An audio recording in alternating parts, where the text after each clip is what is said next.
Mm. Hi, I'm Ken Jacobson, and welcome to Top Docs. Today we're talking to director Amy Berg about her documentary, It's Never Over, Jeff Buckley. Amy is an Academy Award nominated director whose films include Deliver Us from Evil, West of Memphis, Prophet's Prey, and Janis, Little Girl Blue. Amy Berg, welcome to Top Docs. Nice to see you, Ken. Thanks for having me. You bet. Nice to see you as well. And your latest film, the film we're going to talk about today, is It's Never Over, Jeff Buckley, which is a portrait of the singer-songwriter Jeff Buckley, who was a rising star in 90s popular music, who died suddenly in 1997 at age 30. Jeff is, best known for his divine cover of Leonard Cohen's Hallelujah, which many people know, even if they don't know a ton about Jeff Buckley. But my question for you is, what was your first Jeff Buckley experience? I grew up in Los Angeles, and like many young women in the 90s, I loved music. I used to go see everybody live, and I heard somebody played the CD for me. I had heard about Jeff a little bit, and somebody played the CD for me, and it was basic. It's never over. It's been never over since then for me, because that CD just kind of changed my life in so many ways. The music scene was very aggressive at the time. It was all about like punk and grunge and like really kind of in your face masculine music. And then this angel appears and kind of cut through the middle of all that. And there have been plenty of makeups and breakups and relationships that all kind of circle around that album for me, Grace. And that album was Grace, which really was a big breakthrough at the time. Mhm. Mhm. I'm curious, I mentioned in the intro your film Janis, Little Girl Blue, about Mhm. Janis Joplin, another great singer-songwriter whose life also ended, way too soon. What did you learn from making that film that informed your process or the ideas behind It's Never Over? Oh, I learned so much.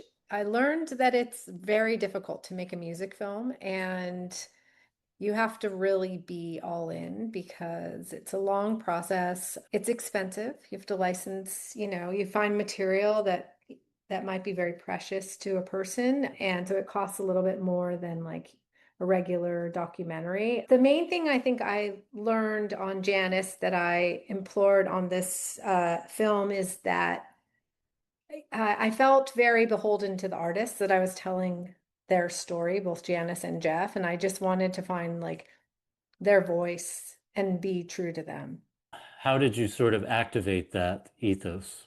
Dreams, Ken, it's dreams. No, they do come into your dreams after. I Yeah. mean, I guess any film, once you're editing a film, you start noticing things. No, I think reading the journals, looking at his interviews, reading the books about him, listening to what his closest friends and family said about him, I just kind of tried to find the essence of Jeff, which, with any artist, or any human, I should say, there's many different versions of each person that exists. So I had to try to find like the essence of all those different versions of Jeff. One of the things that runs through the course of the film, and obviously, because it runs through Jeff's life, is everything to do with his father, Timothy Buckley. Timothy Buckley was also a singer-songwriter. He left Jeff's mother when she was still pregnant with Jeff, and he died of a heroin overdose at age 28. He was, hardly present in Jeff's life, and yet he did cast a big shadow.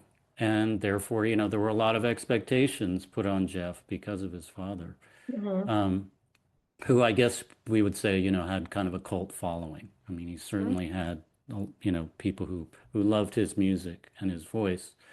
And, a pivotal moment in Jeff's life and career was the tribute concert to his father at St. Anne's in Brooklyn in 1991, where Jeff was asked to perform. Can you talk about Jeff's ambivalence that he had going into that concert and even that Mhm. night, and how he managed to come out the other side of it as someone who represented a powerful new force in the music scene in his own right?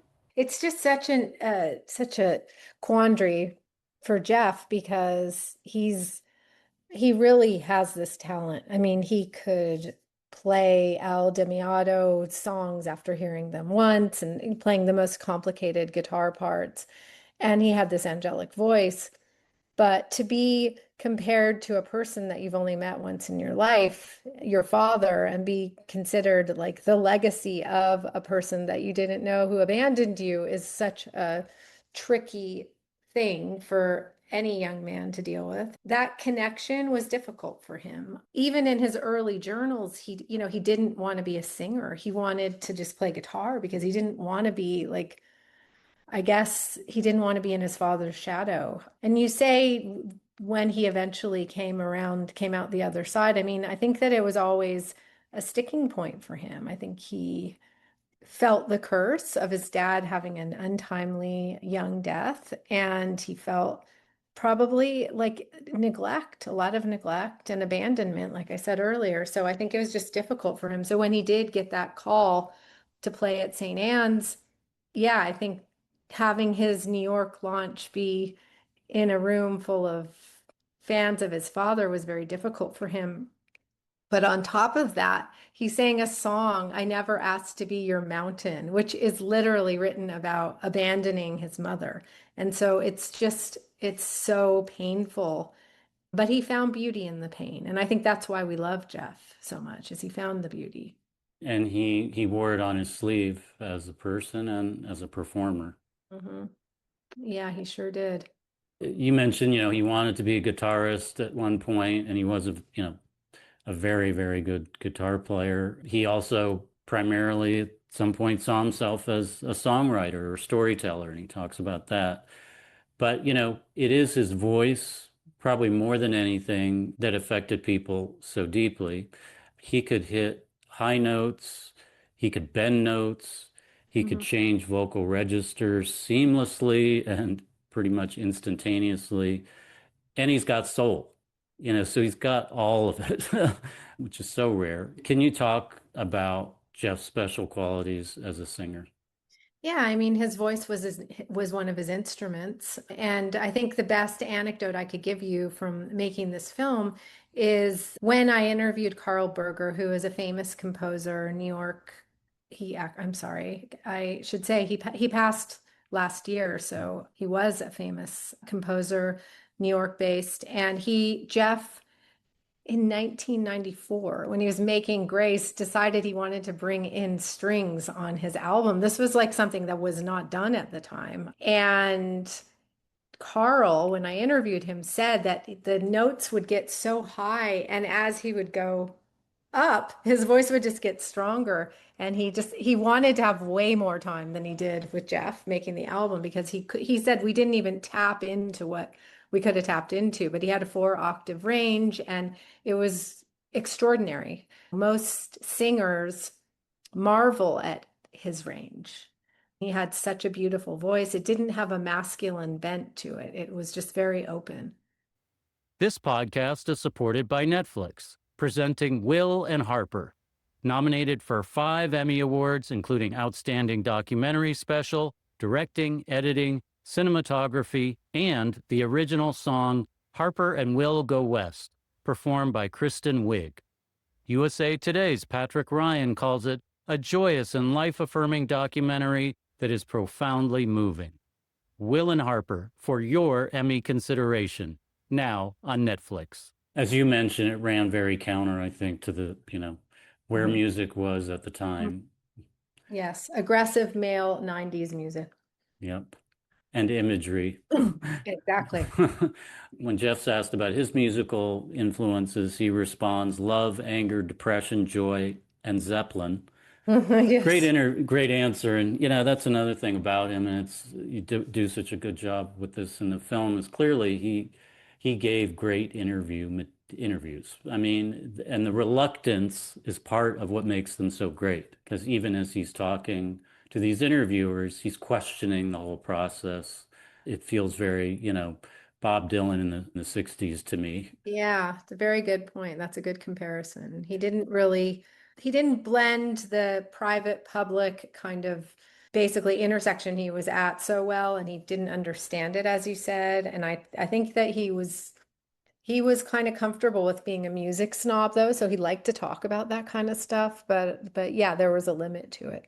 Well, let's talk about Zeppelin. It's one of the Yes. really, to me, surprising, but it shouldn't have been things in the film. What I love, and here's what I want to talk about, is early in the film, you're talking about, Jeff's early influences growing up as a boy around Mhm. music, because there was music in the house playing all the time in his mother's house. And I guess with his stepdad who played a lot of music. And there's this anecdote about him lying on a speaker as a kid while Zeppelin is cranking on the stereo, and he's just kind of feeling the music coursing through his body.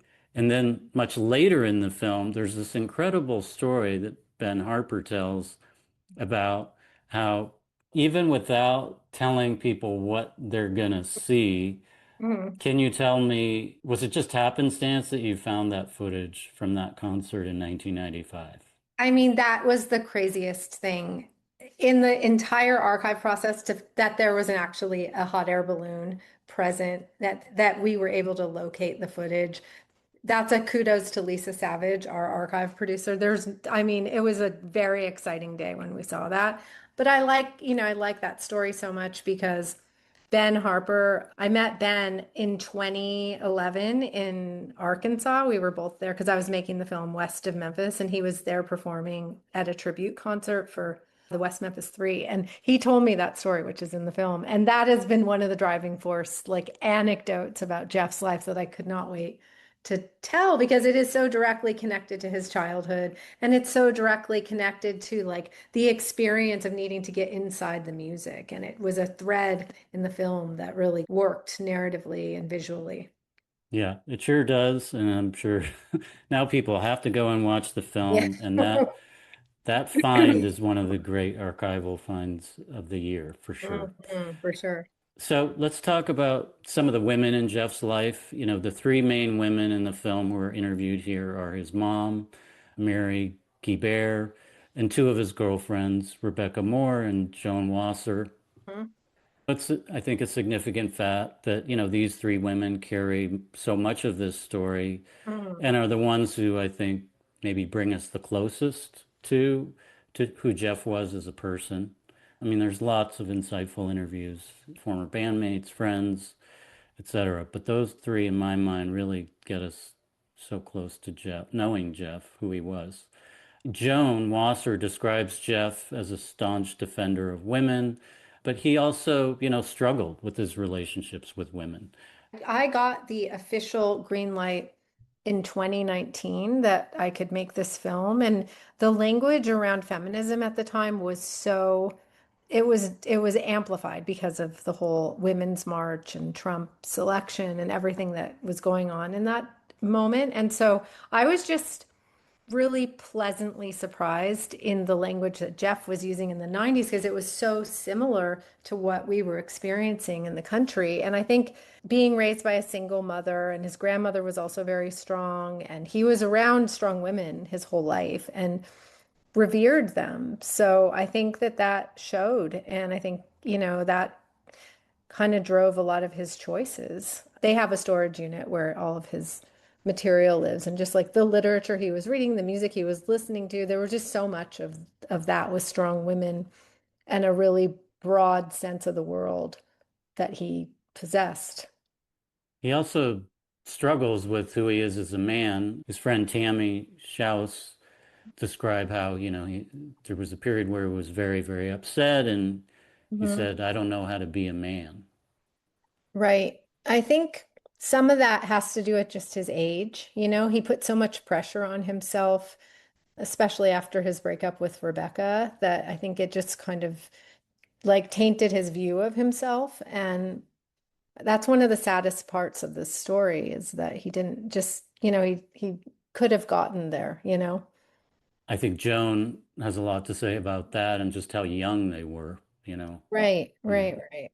But it was And it was so he put so much pressure on himself about everything that it's clear that that just kind of weighted him down and yeah, he was just getting to know himself probably at that chapter of his life, after being on the road for almost 3 years and just nonstop moving. I think he was just settling down and in a place where it was quiet.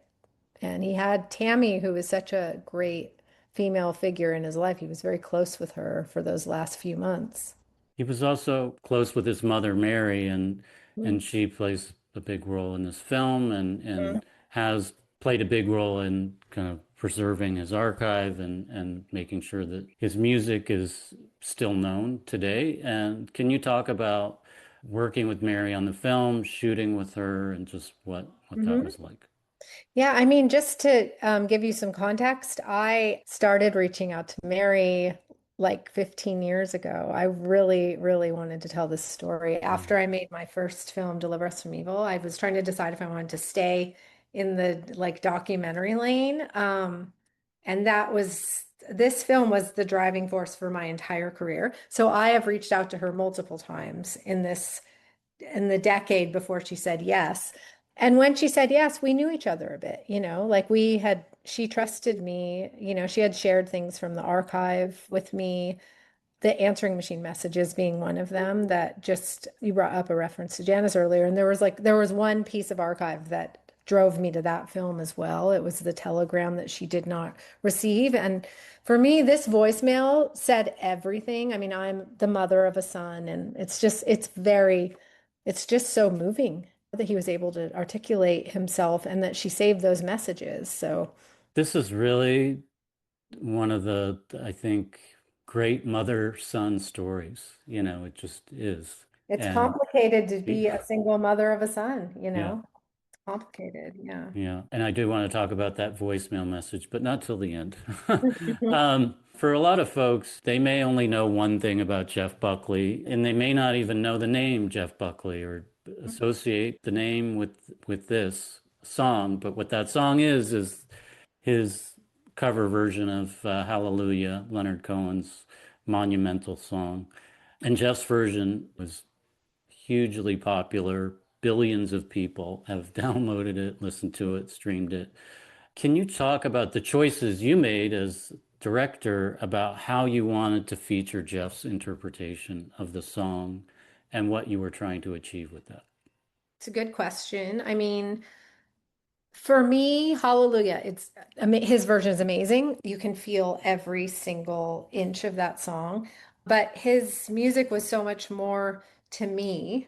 And I realized that my audience might only know that. So I had to like find that balance. It always seemed to be a high point in his career. So I just chose Europe was much more receptive to Jeff than the United States at the time. And so it felt like the right kind of place for it. They were the same way with Leonard Cohen. So it's not a surprise that like France, Germany, the UK, like that was where he kind of exploded. So I wanted to give that to them. So I chose to tell that part of the story with that song. So yeah, I mean, people know about that song, that version of the song. There was another film about the song Hallelujah, which features some of the story about Jeff. And yeah, I mean, it's not an unknown thing, but I just wanted to make sure that we could cross over to audiences that didn't really know much about him to see how big he actually was.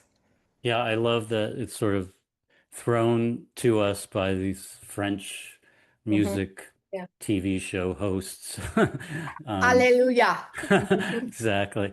They call Um, me Amy. They drop the H in some words and they add it in others. So that's funny. You also include audio of, it's like home movie footage, but it's audio of Joan and Jeff. Obviously, sort of an intimate moment from their relationship where she's kind of chiding him or yeah. joshing with him about, hey, you've got this beautiful woman here and you're twiddling around with your guitar.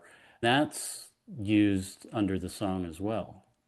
Yes, the point of that is what you just said, as well as, that was a moment where he was kind of coming out of his shell, I should say. And like that recording was another one that was so interesting. And I was excited to use that in the film where they were kind of joking around. And back in the 90s, DAT players were the way people recorded things. So he had some DATs that were stored. And yeah, that seemed like the right way to tell that part of the story. I love how the film is a documentation of 90s audio and video technology, as well as the Analog culture. days, yes, we miss them. Yeah. But the 90s are so big now, you know. Everyone's into the 90s again. Your movie's coming out at the right time. Hmm. So we've talked a little about this, but Jeff loved music, but he clearly had a hard time with the fame part. He also struggled with what seems to have been undiagnosed bipolar disorder. He says at one point in the film, I think I'm manic depressive. And Joan talks about this as well and a possible psychotic break, as she describes it. Hmm. But she also says, we didn't know about these things back then. And one of the tragedies of the film is if more had been known and talked about around mental illness, he probably could have gotten more support and help. Hmm. Um, how did you decide that you wanted to frame his struggles with fame and with mental illness? Two different things. It was three different things for me. It was fame and some mental issues that he was noticing about himself, but it was also the pressure of like performing and delivering an album that was, you know, his first album was something that he spent his whole life on. He spent 20 years, you know, writing those songs essentially by living that life. And I think that having the pressure that Jeff experienced, that voice in his head that made him a perfectionist was difficult. So I think it was all of that. And like, I'm not a therapist. I don't know how we like diagnose somebody with, I don't think there's a label for what he was going through at that time. I think it was just a culmination of a lot of things. And like I said, I think it would have been great had he been able to sit back, see somebody, see a counselor, and just like let his life settle in a little bit. But there was a lot of pressure to deliver that album. The blessing and the curse of the deal he made with Columbia was this was his dream. He got to sort of enter the pantheon along with Bob Mhm. Dylan and all the other greats that were with Columbia at some point in their career. But it also was a lot of pressure to come up with this second album, especially after such a long tour. The work on the second album, it seems like from the film, he got pretty far in terms of working some things out. The band was ready to meet him and Mhm. um, start, recording at the time of his death. What I'm curious about is through your research and talking to everyone, did you get a sense of what the second album would have been like? Well, I mean, those songs are amazing and they are very personal. And it showed a lot of growth from Jeff Buckley and Grace to Jeff Buckley in the sketches. You know, those are like, he was becoming a man. He was like learning about life in a different way. And I think those songs already are amazing. And what he might have done with them in the studio, who knows? You know, they are still demos at this point. The album was actually produced by his mother and supervised by Chris Cornell, who was a good friend of Jeff's and came in to help Mary, you know, make sure that they were making all the right decisions. But who knows what Jeff could have done, you know? And it's very sad and unfortunate that we won't ever know. But I think that the basis of those songs is I didn't appreciate them as much before I made the film as I do now, and they're beautiful. So I want to talk briefly about Jeff's death. He died on his way to meet the band when he spontaneously decided to go swimming, fully clothed, in the Wolf River in Memphis. He wasn't high on anything. He had only consumed one beer. Seems like an odd decision to go swimming fully clothed. Yet there's really no particular mystery there. There's nothing suicidal.